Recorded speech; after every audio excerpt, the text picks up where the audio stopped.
homeless hard, and kind of like... not like fully psychologically recovered from all of that. Is there anything you need? Like I said, it was a lot darker out here. Yeah. And, you know, I can get down, you know what I'm saying? And I felt so distraught. I went to a psychiatrist. And I started to feel water coming down my eyes, and I was like, okay. My whole life I've been fascinated by conversations of grief and loss. And with everything happening in the world, we thought it was an opportune time to talk to people about the different types of loss we experience in our lives. And we're not just talking about death. We experience loss in all sorts of ways, from job loss to relationship loss. Come with us as we interview people about the profound losses they've experienced in their lives and the healing they can get through it.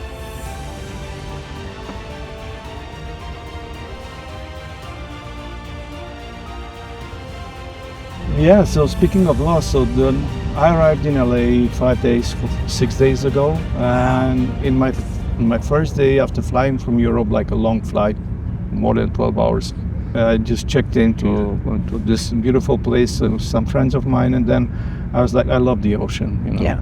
My name is Marin, which means from the sea. This is what it means in my language, my native language. It's very healing, the water.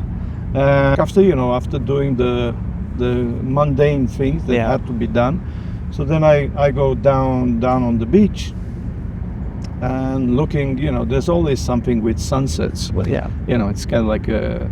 It's like you've entered into a picture. I mean, a piece of art. This whole thing of ending, the sun going down, so looking towards the west, to me it feels like very nostalgic somehow. So as I started to cool off and to sit a bit with my own feelings, I've noticed this sense of this sadness, a wave of sadness going through my body. So you're in law school. Uh-huh. You even have a classmate take their life because of the pressure. Yeah. And then you go to take the bar and you can't pass it. Well, I actually, that year that my classmate killed herself, I wrote a letter to the bar because I'd already paid the $900 to take the test. Oh, it costs $900 to take the bar. Wow. And I felt so distraught. I went to a psychiatrist, and he wrote a letter saying she doesn't feel comfortable to take the test at this time because of what happened to her classmate, and they refunded the money to me. Yeah. But I did take it in 2011. Yeah. And unfortunately did not pass. Yeah. And I tried to get hired as a legal secretary and a paralegal. Even though you had a law degree, was it hard to find work in the legal field? Yes, no one would hire me. When you don't pass, what's that experience like? Because your identity is now built up in the idea of being a lawyer.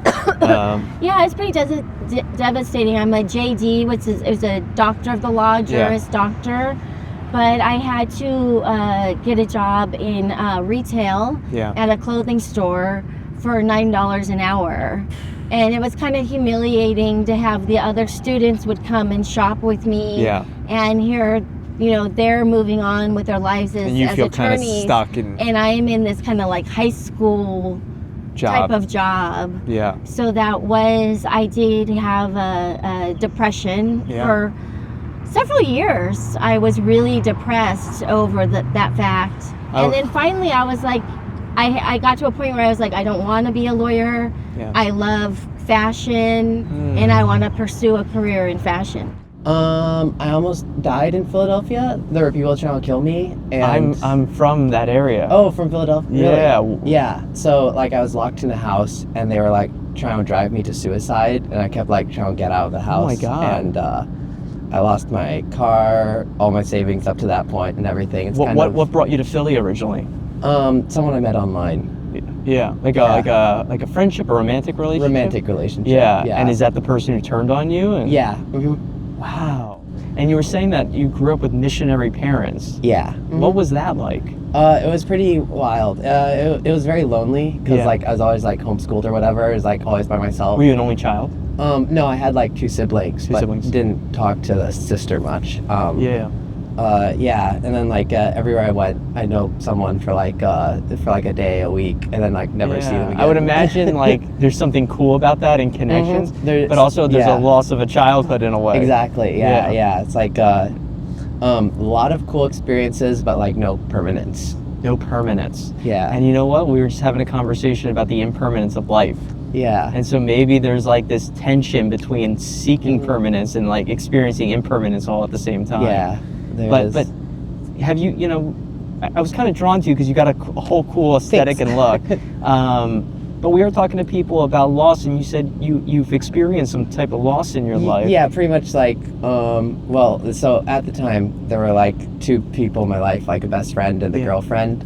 I lost them through this whole experience of almost dying. I think they were both involved in it. I know the girlfriend was. The best friend, it seemed to be like some stuff beforehand, so I don't even know that. Was this apparent to you like right away, or was like kind of like a slow? Not like thinking the best friend might be part of it is just like some coincidences, so I'm not even certain about that. Yeah. But it's enough of them that it feels safer, like having no contact. And how did that shape you? How did that experience kind of leave you? It's like lost like all of like my human connection, like friendships and stuff like that. Because it's hard to trust people after that. Yep. Yeah, and also because that was everyone in my life, just the two of them. At the time, so it felt like a very profound loss because that was like your losing whole, everything. Yeah, my whole life, everything. Basically. Yeah. But it sounds like it was also healthy and toxic at the same time. It was healthy to like get out of, because it was toxic relationships. Both of them. Maybe it's opening a door to something new. To like relationships that aren't abusive. Aren't abusive and aren't going to end up in a murder. Yeah, because you deserve better than that. You know, that's... Yeah. So what brought you to LA? My sister. So after all of that happened, I ran away to go to my sister. Yeah. And she kept me for like a year there, and then she kicked me out. So she kicked you homeless. out? Yeah. I'm sorry to hear that. But yeah, has it been hard? And kind of like not like fully psychologically recovered from all of that. In Philadelphia.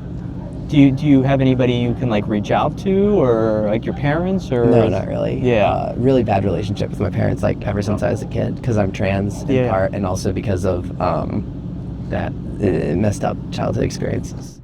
And I started to feel water coming down my eyes, and I was like, okay, it's more, and what is it? And like asking my soul, kind of, and it was this word that I received. Yeah. And that is loss, you know. And I was like, loss? And I started to look at what I've actually lost in my life, in my journey, along the journey so far. Was there something specific, a profound loss you experienced? I've connected again with the loss of my mother. That was like 20-something years ago, 27 years ago. She died very young. Yeah. Well, you know, I was lucky to at least spend that much time with her, and she died in my arms, and probably I never really grieved that, you know, who knows how much grief is still there, because another thing that came was grief. And then, of course, I started to miss my daughters who are back in Europe, and then I started to see some other things that I consider, or I started to perceive them then in that specific moment as loss. Down on the beach, I just looked back and I saw Palisades, and I was like, okay, maybe, you know, it's not just my loss. Maybe I'm now connected with the bigger loss that this amazing, beautiful Los Angeles. But you know what's amazing about that? In that loss, I think we find each other.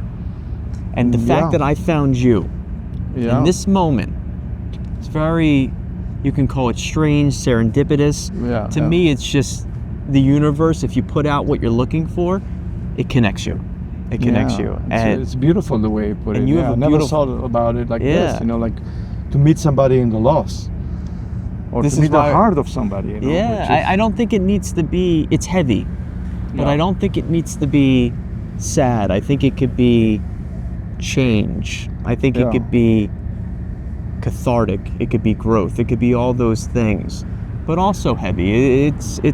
It spans a spectrum of emotions. Loss. Life is uncertain. we, you know, with our own minds, we want it to be different, and We want to control it. Yeah, which it's human Yeah. instinct, you know, and the instinct is to keep on going, is to keep on living. Yeah. We're here for who knows, you know, how many years. Yeah. But we hope that we will somehow continue the journey through our kids, through our art, painting, films, sculpture, you know. What we leave behind. Yeah, yeah. With its suffering, with its, you know, losses, Yeah. fires, and, you know, death of beloved Which is ones always and- happening. Tragedies are always happening. But how is the problem is not the problem. The problem is our attitude towards the problem, you know. So, but then Problem is again, not the problem. Yeah. Problem is our attitude towards the problem. Yeah. But then again, it's easier for me to say when I'm like, you know, here talking to you. In a beautiful- but if yeah. my house would burn, Yeah. I wouldn't even want to experience No. that huge, you know, tornado of emotions. Yeah. And everything is literally getting wasted out of my so-called now I'm. But it's like you said, know. there's a moment in time to experience it.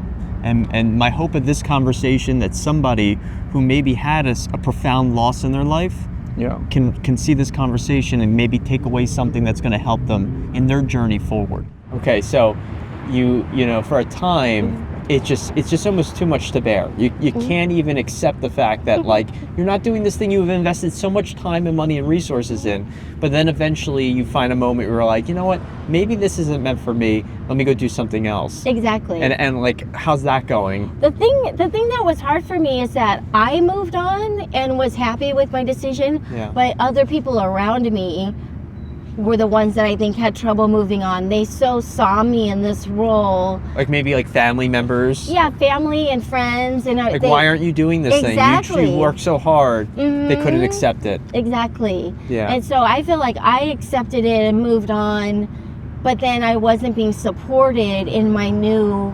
area of interest. Yeah, and like, how has that changed your relationships? And Basically, I ended my relationships with all of those people. Yeah. Yeah.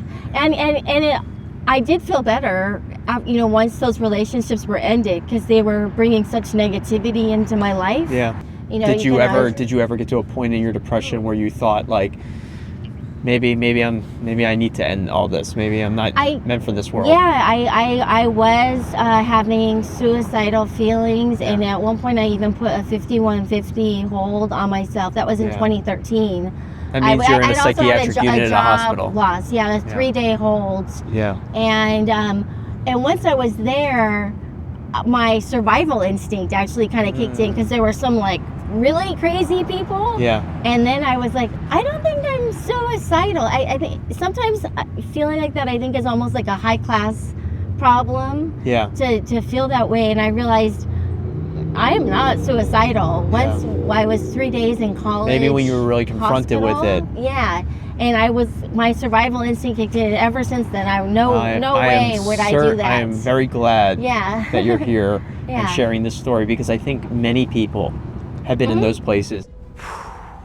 What a powerful conversation we've had today with 3 different individuals. Each conversation was about a different type of loss.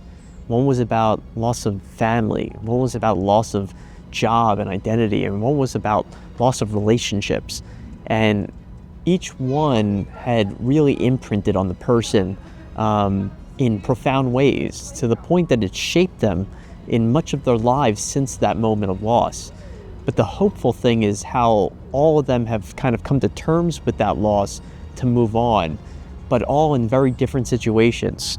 Some people are out here living on the streets, and some people are going to be huge filmmakers probably. It's just, there's a universal aspect to loss, and it affects all of us. And I'm just feeling very privileged to have these conversations, because I learned so much today.